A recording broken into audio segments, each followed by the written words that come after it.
Well, the course record here was set in 2022. It was a very quick race at that NXR Midwest Regional Championship. You mentioned that this Laverne Gibson course plays host to that regional championship here in the Midwest. Hunter Jones ran 14:21 as he led four athletes actually under 14:30 there, followed by Connor Burns, Benny Anderson, and Connor Ackley. But, we go down this list, Ben, and just anybody who pays any attention to the sport of cross-country, track and field, you recognize these names. I said Connor Burns. I mean, you talked about Cole Hawker, who took victory in 15 flat a while back, of course, before his Olympic gold medal and his recent World Championships win over 5K as well. Futsum Zena Selassie is a throwback name there who ended up winning here. Lucas Verzbikas has competed on this course. So Chris Derrick, there's another throwback for you back in your day there. Dylan Jacobs. I mean, some of these top 20 or 30 times are some big names in our sport, and it's always fun to look at the record book and see who's competed here and done well. Yeah, and I think for athletes standing on the line tonight, they have that same feeling, right? This is their chance to kind of etch their name in the history books, throw something down, put their name on the top of the pile, and some may or may not already be committed to colleges, but this race could be that defining moment. And that's one of the advantages you have to say on running a course that's so well known. When you're talking to coaches, of course, they do their own research, but it just kind of levels the playing field when you say, okay, I ran X time at this course. I ran, well at Terre Haute here, because these coaches know what this course is like, and they kind of make that adjustment in their mind and say, okay, if you can run that time here, let's compare the apples to apples, if you will. But boy, a lot of bodies once again here for our championship boys 5,000-meter race, our final boys race of these 2 days of action here at the Nike XC Town Twilight in Indiana.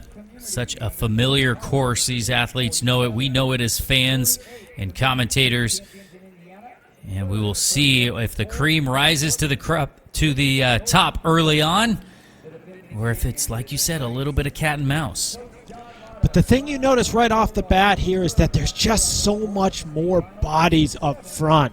That talent level in this race should be a little bit deeper, which kind of pushes that group together.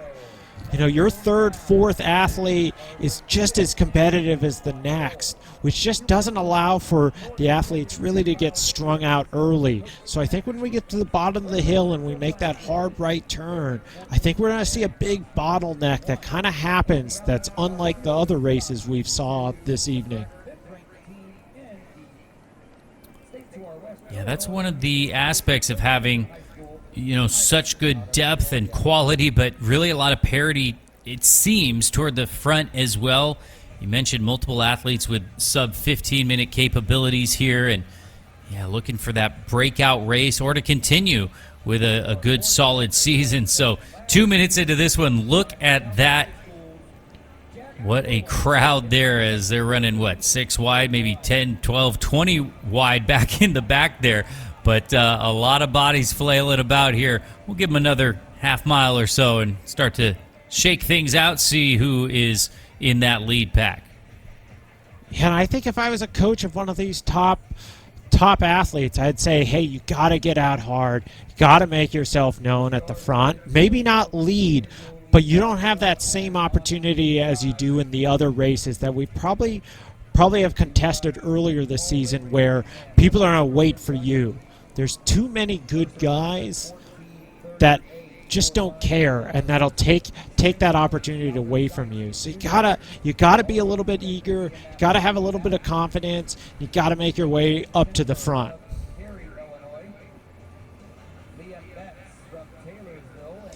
Well, as we said, there's not a lot of time to dilly-dally, and I think that becomes even more true when these guys are running faster. I mean, of course the distance is the same, but when you're running faster, it just goes so much quicker, and you really don't have a lot of time to afford to wait and wait around and see what's going on. But it seems as if the game is afoot, and it is a little bit more cat and mouse. So yes, we'll keep an eye on the time, certainly, and we'll see who breaks away here.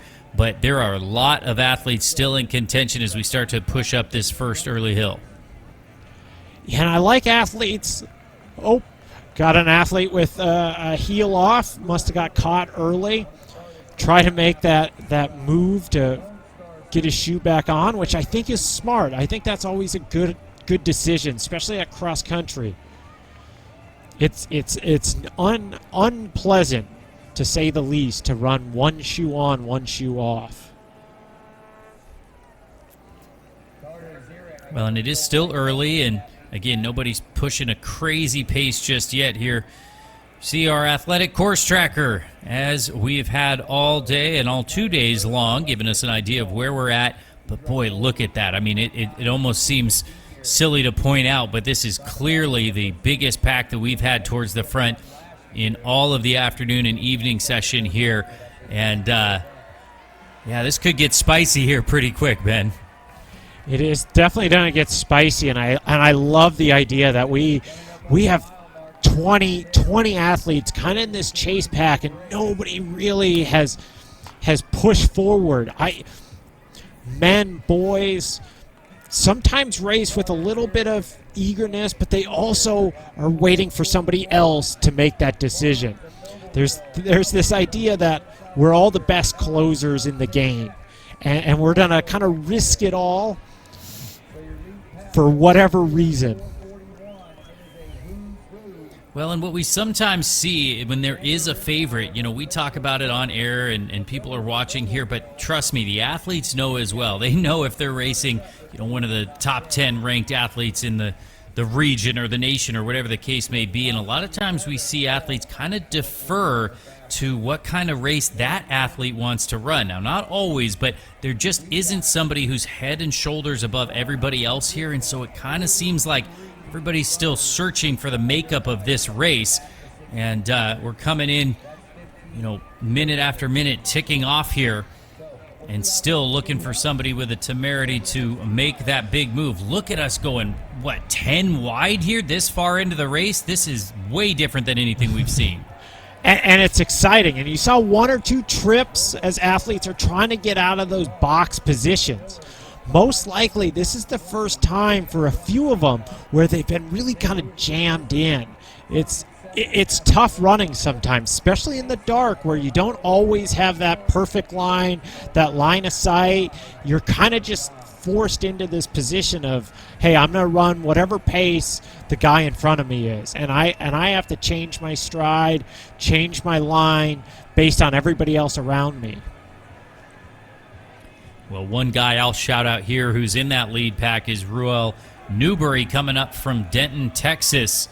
Ran 14:39 at the Marcus Coach T Invite back in the end of August and has run well in subsequent races. He's towards the front there and has run multiple times, like I said, under 15 minutes. So he's somebody that could certainly challenge. He's a top finisher at the UIL State Meet 6A last year as well. So a lot of really competitive racing down there in Texas. Just a 10th grader, so still getting his feet wet here in the sport. But Ruel Newberry running pretty confidently up there. And with times like that, expect him to continue to push in this lead pack. And I think we've been waiting for this race all night. Kind of these shoulder-to-shoulder battles, a bunch of guys still in contention. None of them really given up in the idea of allowing somebody to take off from the lead. I think this is shaping up to be the best race of the night. Well, you love it when the stars align in that way, and certainly when we're under the stars as well here. When so many athletes in front, we talk about it over and over again. It's so impressive to see an athlete, dominate, run away with it right from the beginning, take it from gun to tape. But it's also a lot of fun as a fan and a spectator to see this many people still in contention as we're past halfway. I mean, we're coming up this hill, and we've seen it happen in multiple times in different races where that break happens. I don't see any break coming up here, even though we're climbing this uphill. No, I don't see any breaks happening either. There's a little bit of camaraderie going on. There's a little bit of talking with teammates next to each other. You like to see it. It also means the athletes are probably a little bit comfortable that they're not running all out yet, which which kind of gives the idea that there's a lot more athletes that are in contention that probably won't be as we get into, the 3-4K mark. I think as we round this next big turn, there's going to be somebody who starts pressing the pace, especially as we come downhill a little bit.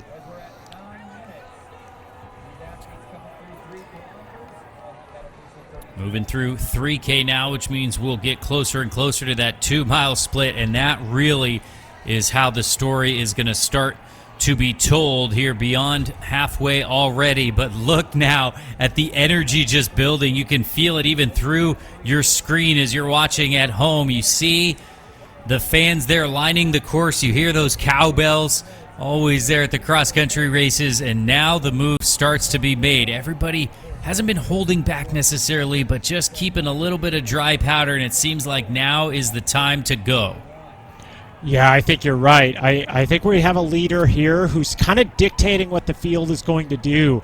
And he's been putting in a little bit of surge here and there as the last 200-300 meters has unfolded. And he looks back every once in a while to see who has responded.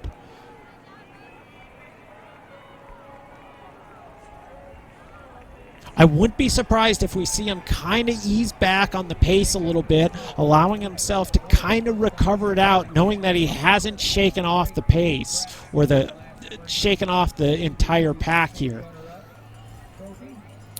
Well, and we mentioned a couple of names that almost feel silly to just list them all off, but like we said, multiple guys with sub 15-minute capabilities here. Jace Works is another one. We've seen Columbus North represent very well. A senior out of Columbus, Indiana, there has run 15:01 this year and a couple other 15 low races. So, I mean, he's somebody who could challenge. He ran 50 point on the track. So I love bringing up the track speed, over 800 meters, not always down to 400, but 50 point in an open 400. He ran 152 as well. So Jace Works, somebody I want to shout out to keep an eye on. He was back there early on. Not sure if he's dropped off here, but 10 minutes and change into this one, we now are maybe starting to see the move and the thinning of the herd. Yeah, there's a little bit of thinning going on, but we still have a big group in contention. And you kind of wonder how much work is our leader doing right now, mentally and physically, as he's kind of bringing along all these guys. There's a few athletes in here who have been anonymous. They haven't gone to the front. They've stayed patient, and they're just kind of taking the ticket to take the ride right now. And as long as they can kind of weather the storm, they might show some of their cards later in this race. Heading around now, 44-kilometer mark.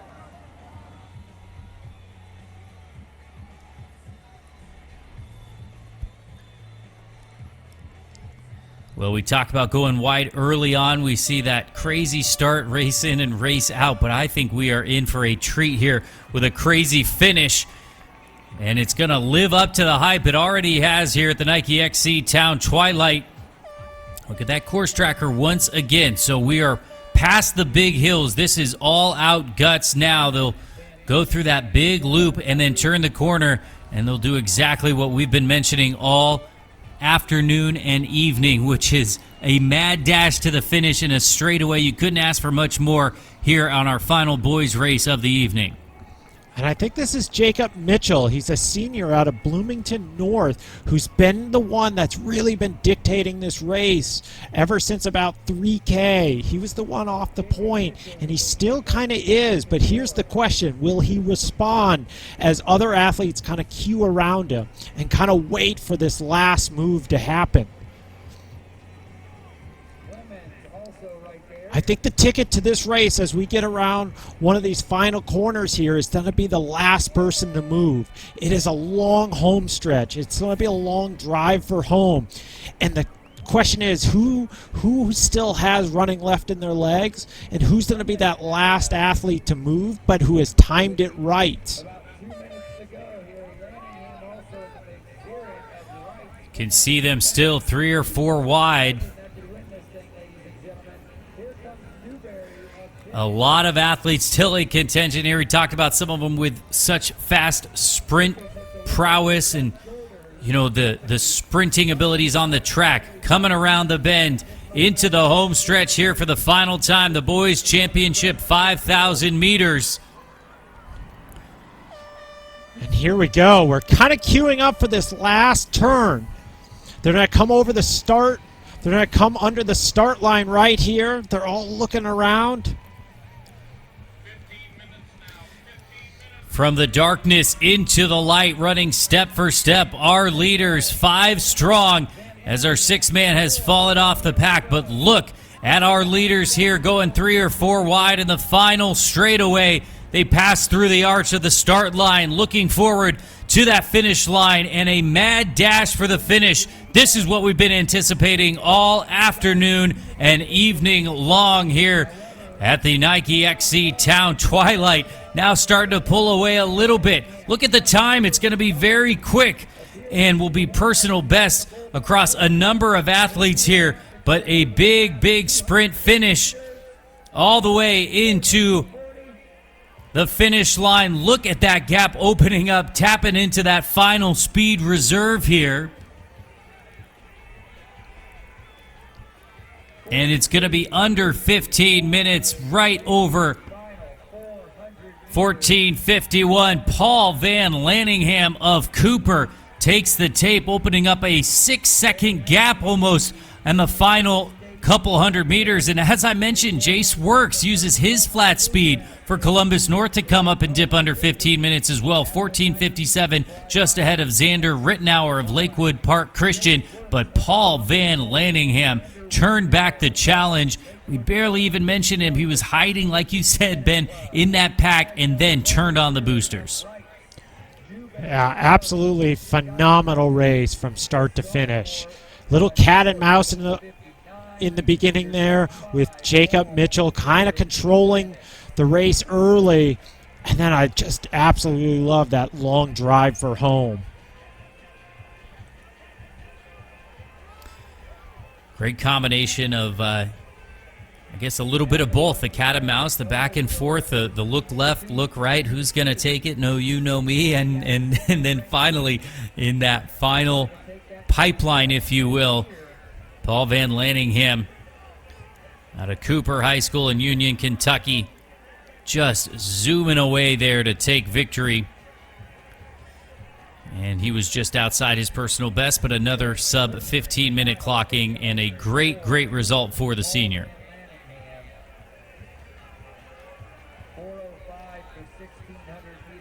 He was 33rd at Nike Cross Nationals a year ago and was state champ there at his Kentucky State meet as well. So very well raced and experienced is Paul Van Lanningham. But that is going to be a very sweet victory for him.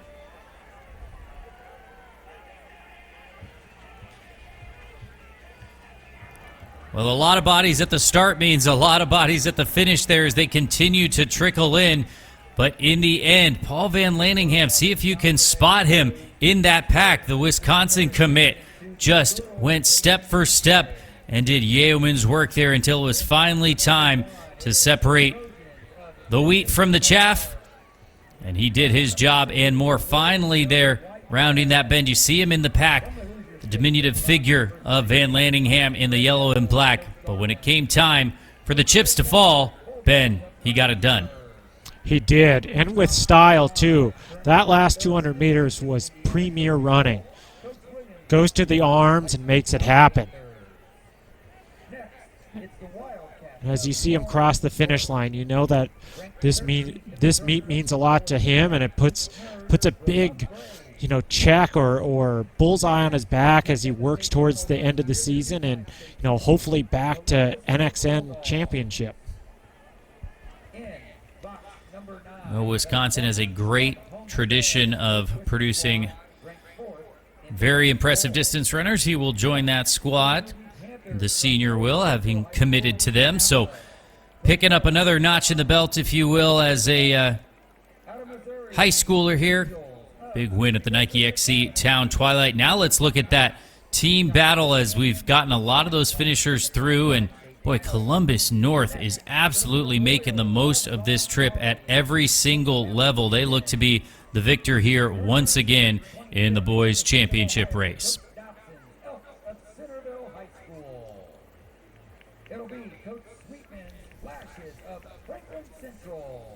7th last year at the IHSA. On the team side, Columbus North has kind of run the table a little bit. Division 1 poll in Ohio, Coach Adams, Panthers of Springboro. Springboro is next. Yeah, so impressive for them to show up and really just at every level and on the boys and girls side, picking up the win here in the championship division over Noblesville and Plainfield. You can see there, and not by a small margin either. Of course, those numbers are going to be larger when there's more bodies in there, but still a big, big win for Columbus North. In box number 18, Coach Helmer, Bloomington High School North Cougars. In 19, they are ranked 13th in the 1A state poll right now. The Mount Prospect Knights, Coach Wintermule squad, competing in our race of champions. 12th last year at Missouri, Coach Baldwin's Kirkwood Pioneers in number 20. Currently, Indiana's 5th ranked team, 3 consecutive state championship appearances for Coach Porris's Zionsville Eagles.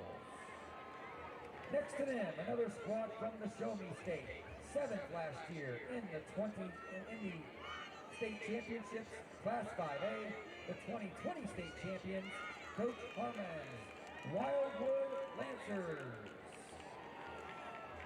Next, from Illinois, Coach Julian's Olney Tigers out of Richland County. The Potters of Morton, Coach Zeller's squad from Illinois, ranked 14th in the latest coaches poll. Next, Coach Toothman's Avon Orioles. The Orioles ranked 21st in the latest poll. Next, Indiana's 12th ranked team, 5th last year at the state championships, Coach Aaron Becker's Noblesville Millers. Ranked 7th this week, the 4-time state champions in Indiana, Coach Bevan's Westfield Shamrocks. Westfield in box 27. Coach Ben Franks, Mustangs of Edgewood High School, competing in the race of champions. Competing for Josh Lee, Coach Lee's Terre Haute South Braves. Ranked 23rd in Indiana, Coach Cowan's Guerin Catholic Golden Eagles. Also from Indiana, the Batesville Bulldogs, Coach Goffman's squad, competing in the race of champions. Last year, they were finished 6th in the Class 5 division in Missouri, Coach Blackburn's Rockbridge Bruins. From Kansas, the Timberwolves of Blue Valley Southwest, Coach Ballou squad, 3rd last year in the state finals. The one and only squad from the state of Michigan, Coach Barnes, Panthers from Holland West. Coach Barnes Panthers, 3rd last year in the D1 state finals. Competing for Coach James Grounds, it's the Knights of Northview High School. Next to them, currently ranked 9th in the coaches poll, Coach Warnicki's Fishers Tigers. Fishers is competing in the race of champions. Indiana's top-ranked team, ranked 12th in the country, defending state champion and 19-time state champion, Coach Scott Williams, Carmel Greyhounds. In box 38, Coach Theo Bergwald's Harrison Raiders, ranked 10th in Indiana. Ranked 19th in Indiana, it'll be Luke Miller's Carroll Chargers out of Allen County, Fort Wayne, Indiana. Coach Ekman's Wildcats from Jasper High School, competing in the race of champions.